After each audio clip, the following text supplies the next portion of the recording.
Okay. So, hi Larissa, thank you for your time. So, why have you written your book, Thank The you. Conception Plan? Okay, so there's a couple of different reasons as to why it was written. Um, so I guess it all started really with 4 years ago now, if you can believe that, back in 2019, when I helped a couple on This Morning, the show that I'm an expert for. To conceive and have baby Freddie. And at the time, the conception plans that I had cultivated and grown over the years and had applied in this kind of very intense period during the filming of the show. And from then on, I guess that it just kind of snowballed and grew a little bit because after people saw that, there was a big sort of demand in terms of, well, what is this and how could others use it to help them? And I was really inundated with lots and lots of questions at the time. And it became really apparent to me that people really needed these methods, especially because, as you're probably aware, the access to treatment, to any kind of a treatment when it comes to conceiving is so incredibly limited in the UK with the postcode lottery. But aside from that, I think people also demonstrated this real interest of wanting to understand what they could naturally do themselves to empower themselves, aside from potentially accessing different treatment modalities. So that sort of got me into thinking about that, and then yes, out of that came the book, which really sort of helped me to hone in on some of those concepts. And I guess that the main reason for writing and developing these methodologies really is the fact that I wanted to show a bit of a different approach towards becoming pregnant, because as I talk about in the book, having a baby is one thing, but really there's an even deeper level of growth and healing that occurs behind the scenes, which is really about giving birth to yourself prior to becoming a parent. And I really wanted to focus on that during that preconception period that often tends to get neglected and ignored, and address some of these really big issues like the state of your emotional health, your mental health, how you deal with that, what this quest to become pregnant may be bringing up for you, and really delve and explore those themes, because in my practice almost always I find that it's actually those factors that can sometimes end up putting up an obstacle towards becoming pregnant, and more than that, can actually sometimes even contribute to the entire disease process itself, in terms of things like endometriosis, PCOS, and so on. I mean, when you talk about the emotions, are we talking specifically about things like anxiety, stress? Mm-hmm. Yeah. Yes, yeah. I mean, that's a huge part of it. And the thing is that most people tend to presume then that anxiety, depression, stress, in whatever form it takes shape in, tends to be a consequence and side effect of the struggle to become pregnant. And that is true. But what people don't really talk about and necessarily realize is that that mental impact can also itself contribute towards the manifestation of certain physical problems.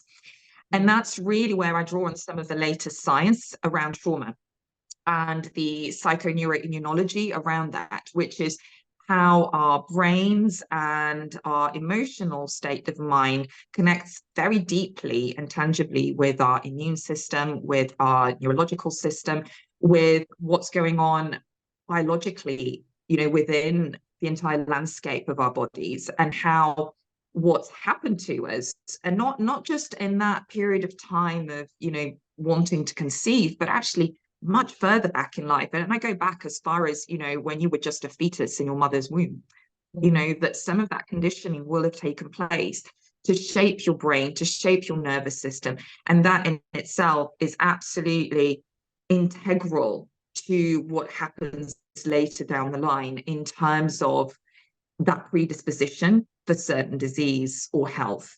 And I think that's really what's so important here, that we need to go back to the very beginning, and we need to consider the importance of what's shaping our womb environment, that we were exposed to it at the time, and actually what we can do to change that for any future children that we have. So even though we may not be able to change the circumstances that we had, what we can do is reset, rewire, and change that whole, what I call, epigenetic profile.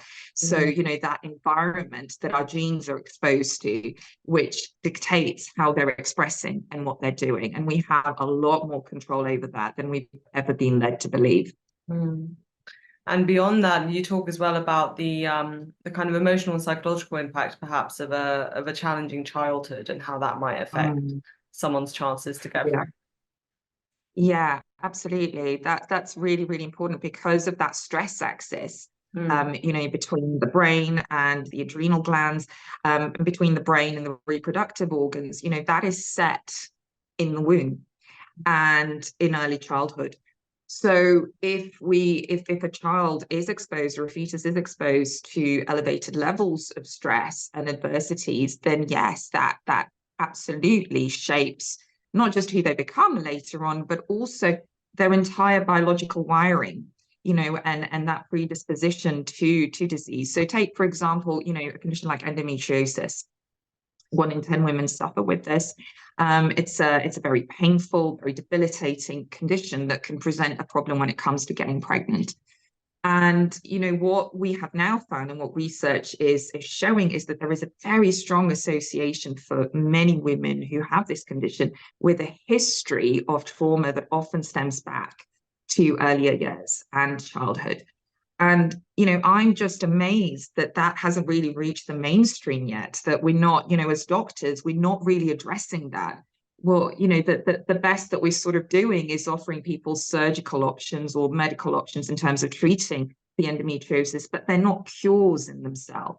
And I think if we mean to find a cure for some of these conditions, we really need to look at some of the root causes and triggers, and how our minds shape so much of what comes into physical form and manifestation. I just don't think that we've made progress, but we're not anywhere near as close enough to dealing with that in any kind of serious way that is actually possible if we took some of this research into account and started actually taking an interest in, what's happening for so many women, what's been shaping their lives, and how they've been responding to that and dealing with that, and then offering them the necessary help and support to be able to address some of those issues.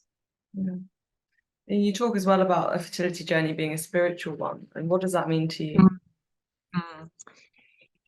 Well, that's a complex question, really. I guess in simple terms, it's really this understanding that when it comes to conception, I think most of us are aware that this is the process that is so much bigger than us, that there is something that is almost intangible about it. I mean, even I, as a doctor, having studied this for many years, the more research I do around it, and the more I learn, the more fascinated I become with just the sheer, I guess, intelligence, that sort of,